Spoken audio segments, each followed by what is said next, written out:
I'm currently hosting the Tucker slot. Oh, yeah, you're trying out for it. Yeah. So I just have to look like vaguely confused about everything. Yeah. I mean, I was gonna comment on about you're wearing like 6 bow ties at once. Yeah. I thought like you don't want to look like a ventriloquist dummy, but I thought, what if I had them go all the way down my body, so like a dog's nipples? It's like a cummerbund or whatever. Yeah. Does one spin? Can you make one spin for us? No, that would ruin the whole thing. To me personally, it would add flavor and character. Well, and that's why I'm in the seat and you're fucking not. Wow. Who did they ask to replace Tucker? Brian. It's great that we're really settling into our Fox News era with how contentious this show has already become. So many possible worlds, but we got this one. So many possible worlds, but we got this one. Welcome to the Worst of All Possible Worlds, the first and only contentious podcast. I'm the worst of all possible Joshes. I'm the worst of all possible AJs. And I'm the worst of all possible Brians. And joining us today, we are extremely excited to have a returning fan favorite. You know him, you love him. It is the one, the only, Lev Novak. Lev, say hey to the folks. Hi, everybody. It's great to be here. Lev! No, Hey. I'm not denying that Lev is a unique man, but I don't think we can say he's the only Lev Novak. I'm sure there are a few others. For legal reasons, there's at least one or two. So if you've heard anything, if you've heard anything bad about me, or someone posted something, It's online, the other. You need It's a fall definitely the guy. other You one. need a Yeah. fall Lev. yeah, Yeah. someone he's in Romania liking all these girls' pictures on Instagram. You know, Right. that's not me. That's not me. It is true that you might not be the only Lev Novak in the world, but I think it is fair to say that you are the only Lev Novak that our listeners care about. That's true. Because if you remember Lev, you might actually remember him from a couple other episodes of Wit's Endless Summer, which, yes, we are once again back to the ship, folks. There we are, listening to episodes of Adventures in Odyssey, the evangelical Christian radio drama for children produced by Focus on the Family. Oh boy, and Lev, you have done 2 others of these. Yeah, this is number 3 for you. How does that feel? You are exclusively an Odyssey guest. What's wrong with you? It'd be quicker to talk about what's wrong with Odyssey, and the answer is nothing. They're simple, good, God-fearing country folk who are not poisoning the community through their apples. That's true. Yeah, absolutely. They're just good men north of Richmond. That's right.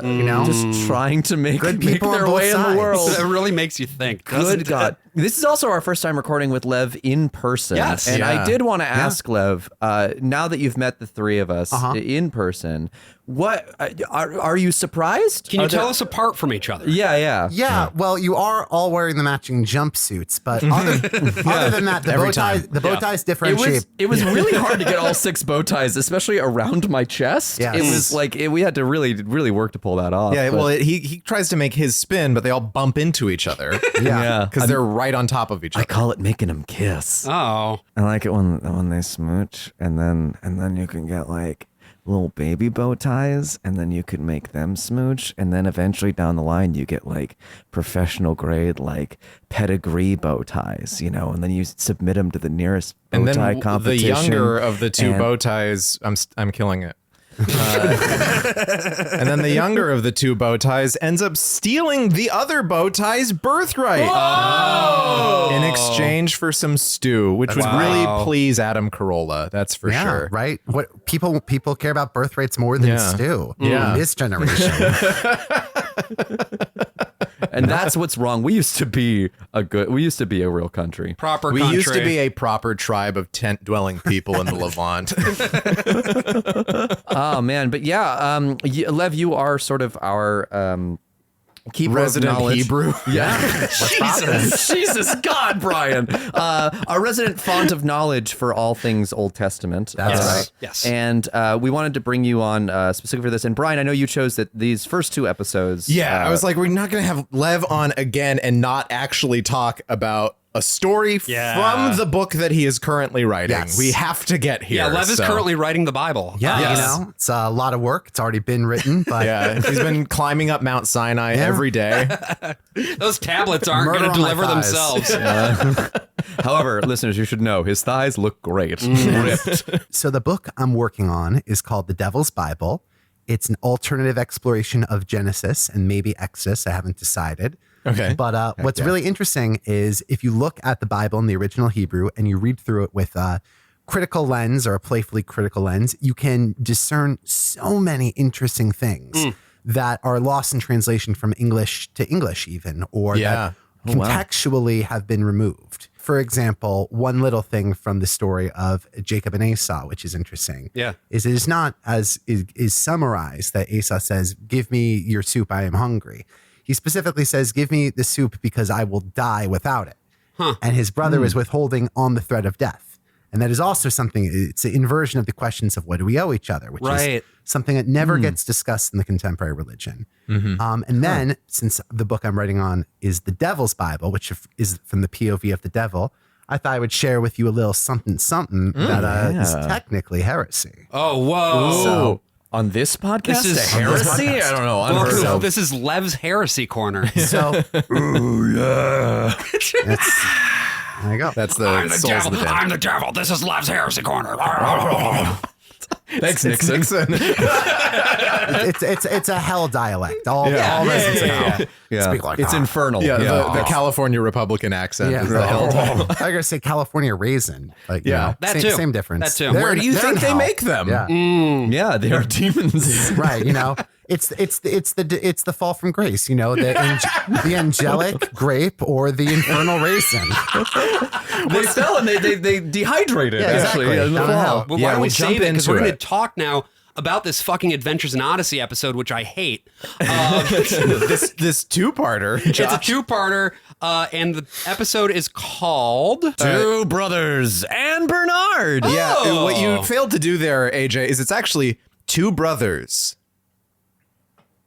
and Bernard. There's an ellipsis in there for yes. some reason. Oh, wow. Bernard has done this before, and he'll do it again, where he's done an episode where he narrates a Bible story instead of a character going into the imagination station and getting brutalized by Romans or whatever. This is just like Bernard is talking to kids, and he kind of hates kids, but he's going to give them the Bible story. How did it take him 40 minutes to tell this story? It's beyond me. It's not that he missed a lot of things too. Yeah. He told a very short version very longly. Yeah, and also during the sections where there's actual dialogue between the characters, they just sat there in silence. Yeah. He did not fill in the blanks. He just stared at this girl and she stared at him, and then they would start talking again. But this is, of course, Bernard Walton. We know him for being the small business tyrant, window washing, owning. Yeah, he's Curmudgeon. Curmudgeon. Born a pauper to a pawn with a squeegee in his hand. Exactly. We recently went on a road trip with him and Eugene Meltzner. And This episode actually takes place immediately before the road trip, okay. but Hal Smith is still dead, which is why there is no wit's end. There's a girl at school, and there's Bernard Walton having been contracted to do his, annual wiping of the windows. That's right. He's washing the windows and maybe also the floors, and tragedy occurs. There, 12 windows down, 10 more to go. Oh, I guess they can wait until after lunch. Tuna fish sandwich, here I come. Can't believe it. I just can't believe it. Yeah, watch the bucket. Oh, watch the... Oh, that kid is dead. Oh, no. That kid is dead. I'm sorry, Mr. Walton. No, that's all right. It's all right. It's just soapy water. Spilled all over my new work shoes. You're Erica, aren't you? That's what they're for. Yes, sir. How'd you know? Oh, you don't remember? Remember what? Last week at Wit's End, you knocked over my bucket there, too. My squeegee whacked me right between the eyes. Oh, You're on yeah. a list I repeat every That night was before I Haley's go to fault, sleep. Too. Haley. My little sister. She took the last piece of pie I was saving for myself. So Erica Clark, I don't think we've listened to an episode that she's been in before, but she has been in a few episodes. She has, at this point, she has been in the Room of Consequences twice. Oh, Whoa. Wow. Once because she wanted to be an adult, and so they did 13 going on 30 to her. Nice. Nice. And then because Mark she Ruffalo. was watching soap operas too much, and it was like, well, how would you like to live in the soap opera, you fucking cunt?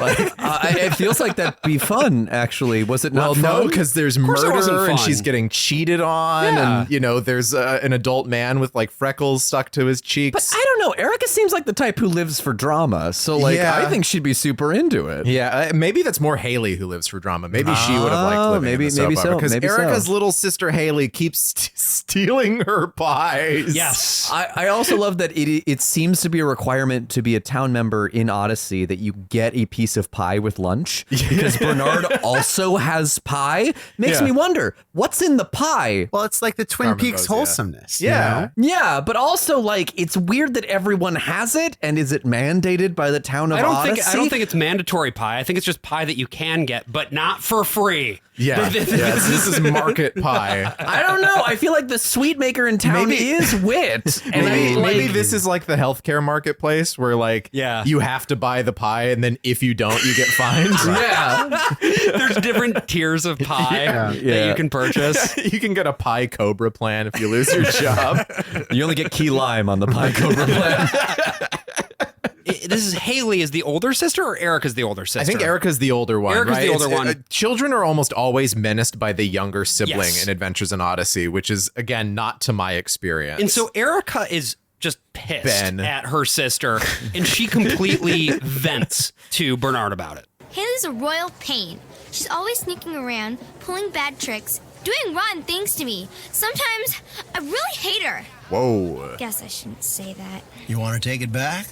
No. You probably think I'm awful for saying it, though, huh? Yeah, it's a rotten thing to say, and you shouldn't have said it. Get her ass, You're Bernard. more awful than anybody else who's ever said it. Anybody else? But you think you're the only one who's ever said that about their sister? Well, chances are you'll change your mind one of these days, just like Esau did. Who saw? Esau, you know, Esau and his brother Jacob.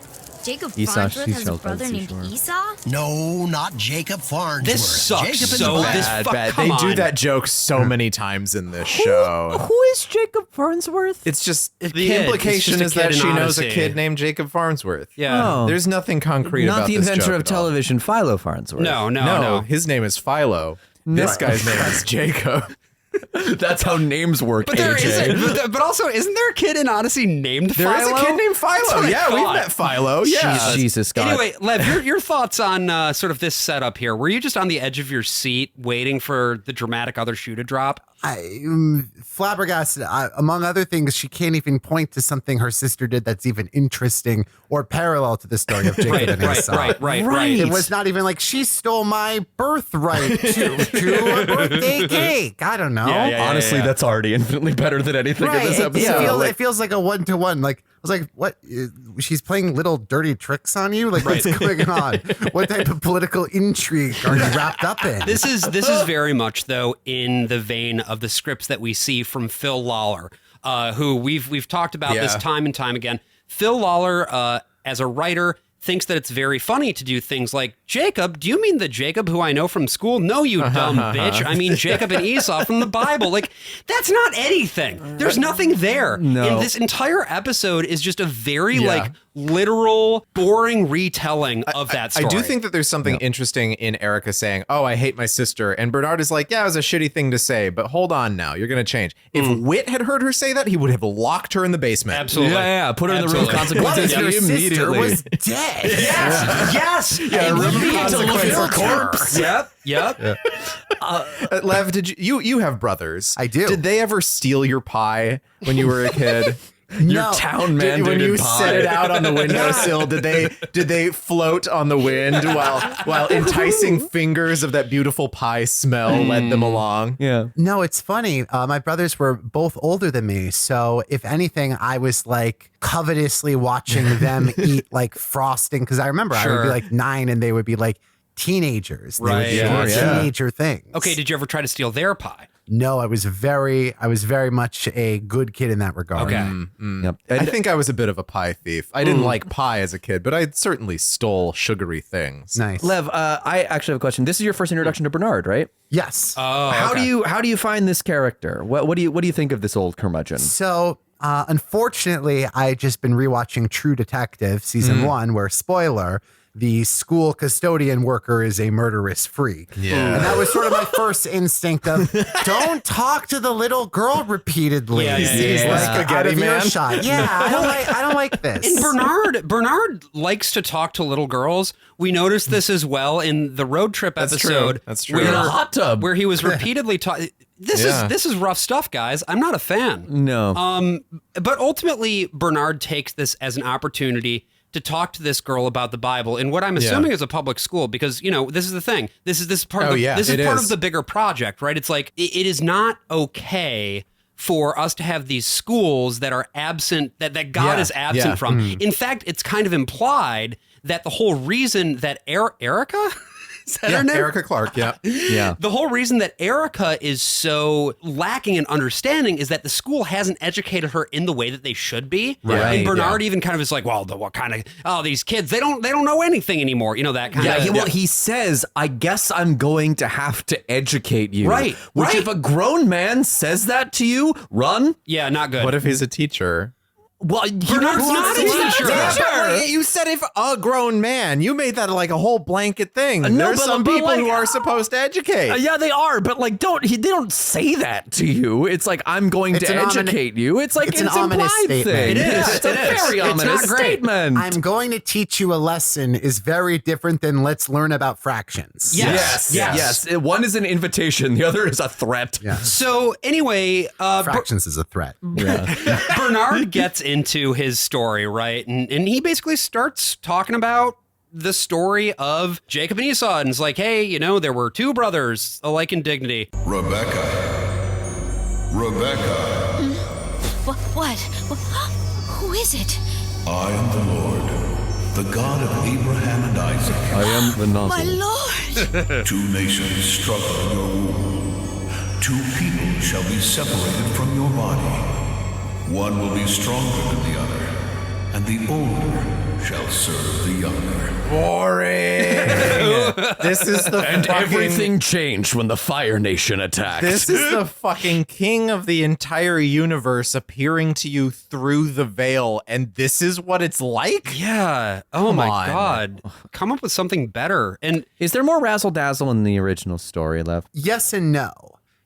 Great. No is the main thing. sure. I mean, the way it's but- described in the Bible, it's usually like, well, and then God started talking. Right. It was more that this was information that you received. One thing I don't Yeah. like with the razzle dazzle is there's a whole question about what is preordained and what is free will. And the more razzly dazzly you make what God tells you, the less free will you have. Sure. Yeah. Oh, interesting. So it's yeah. like, so here's what's going on. FYI, two nations in the womb, older's going to serve the younger. And I mean, again, depending how loopholey you want to get with it, like, of course, then the older subjugated the younger. There's going to be all sorts of things. It's just not going to be open and shut. There's all sorts of little loopholes you can do. And I you know? feel like typically the Christian perspective on any sort of pre-Christ story is everything is going according to plan. Yeah. Basically, it's like God set Yeah. this one up and then let this pin drop and then let these pins fall and then we go forward until setting Jesus them up shows and up. knocking them down. But that's not how the Jewish tradition sees it at all usually, right? That these are choices that people are making in those moments. There's definitely some wrestling with the fact of, I mean, let's go back real quick. Abraham times.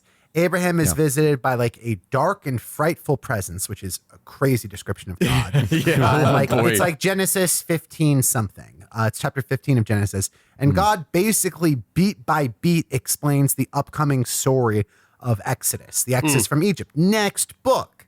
You know what I mean? Yeah. Like many generations down the line, the core structures of it. And it's something people wonder, especially when you talk about the 10 plagues and God, quote unquote, hardening Pharaoh's heart. How do we square this circle? Read the Devil's Bible to find out. That's publicity, baby. But until then, I will say little details, little translations, little words. Like God says he will judge them accordingly. Sure. Means even within the concept of foreseen events, there's human free will in the execution of those events. Sure. So it's monkey's paw genie rules. You know what I mean? But which makes for better storytelling, because the way that Phil Lawler has interpreted this story, it's and then for like 2 whole episodes.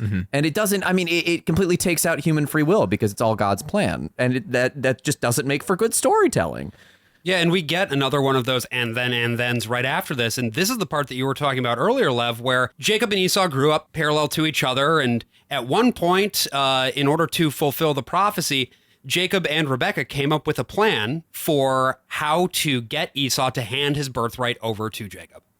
Jacob, please. If I don't get something to eat, I'll die of starvation. I'm begging you, please give me some stew. What will you give me in return? You would bargain with your starving brother? If you want some stew. Oh, all right. I will give you my new bow. What would I need with a bow? What is this music also? I already have Is that an several organ? knives. Yeah. I'd hunt for Lorne you for a whole Gregorian. week. A month.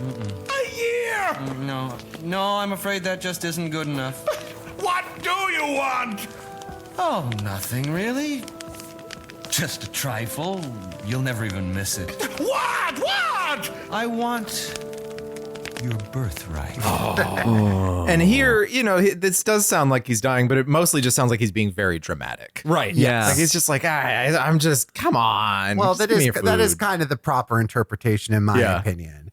But it is interesting to hear. I was surprised to hear that they were willing to make Jacob so clearly sinister. Yeah. A lot of media really lets Jacob off the hook, and they're like, you see, Esau didn't value his birthright, but they really have this guy twisting the knife. Yeah. He's really screwing with them. It's good voice acting, actually, I think, Yeah, in it's this. Corey Burton and Brian Cummings. Brian Cummings previously appeared as Columbus on Oh, this that's show. right. Brian Cummings, just like Corey Burton, is still doing this show. Oh, He wow. recorded last year. And he's Jim Cummings. Is he really? I don't believe they are related in any way. But he does Yeah. sound like him. He does kind of sound like him. He yeah. does kind of, He's got He that also Pete sounds thing. like Kenneth Mars, who's playing Isaac in this as well. Oh, that's Kenneth Mars. yeah, Oh, King yeah. Triton himself. It's so interesting the way that you get. I mean, it's good voice acting in the sense that the voice actors are good, not that they're being well directed. There's But there's energy to it. Like, this course. script is so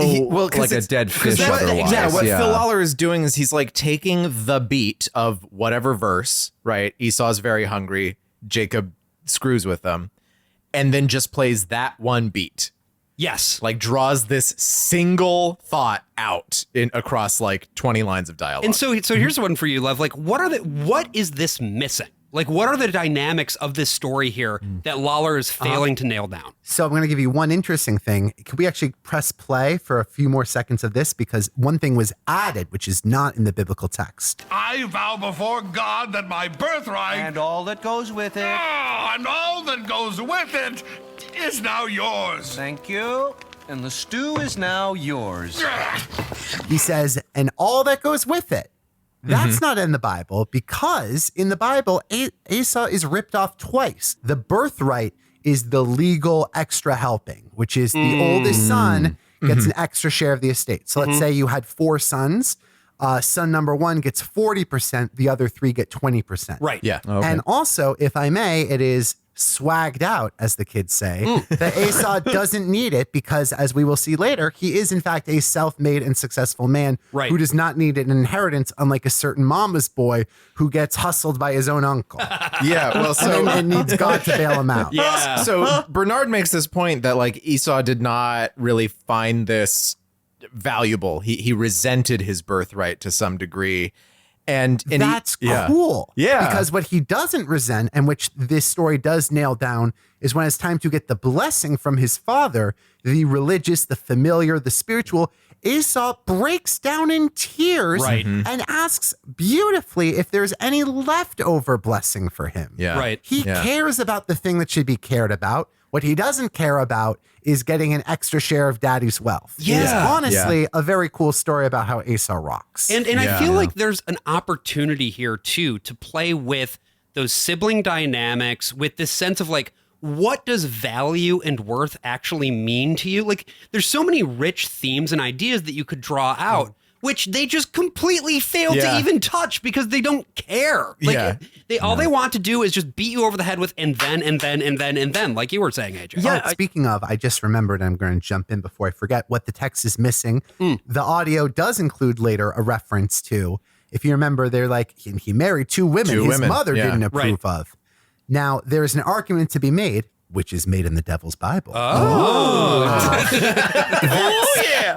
That specifically, it is because he married women of another tribe, Edomites, I believe it is. Okay. And that his mother was straight up racist. And there's a lot of anti-immigrant or anti-other ethnicity activity throughout the Bible. You see it during the quote-unquote rape of Dinah, that story retelling with Shechem. You see it with the Egyptians mirrored when the Hebrews become the minority in Egypt. And you see it now. You see it when Moshe married Zipporah later. You see all these activities. And so Rebecca is the one who sets this whole thing in motion because she is an overbearing mother-in-law. That's the moral of the story, is the petty human dynamics. And if you really want to get heretical, pretty convenient that God told her all this stuff could happen, but the only actions take place when she's mad at the daughters-in-law. That's when the prophecy was designed to happen. I think, there's also, in some way, the clarification. It's like that we have a claim to this land that also the Edomites have, or that the Edomites claim, or that the Philistines claim, or that the Samaritans claim. But this is why they're wrong, and we're the ones who are sort of the correct people to have the claim to this land. Hey there, you are listening to a preview of a premium episode of The Worst of All Possible Worlds. If you'd like to listen to the rest of this, head on over to our Patreon. That's patreon.com/worstofall. And you can listen to not only the rest of this episode, but our entire backlog of premium episodes, bonus episodes, and if you subscribe at the $10 tier, you will get an extra episode of the podcast every single month. Again, that is patreon.com/worstofall. Hope to see you there.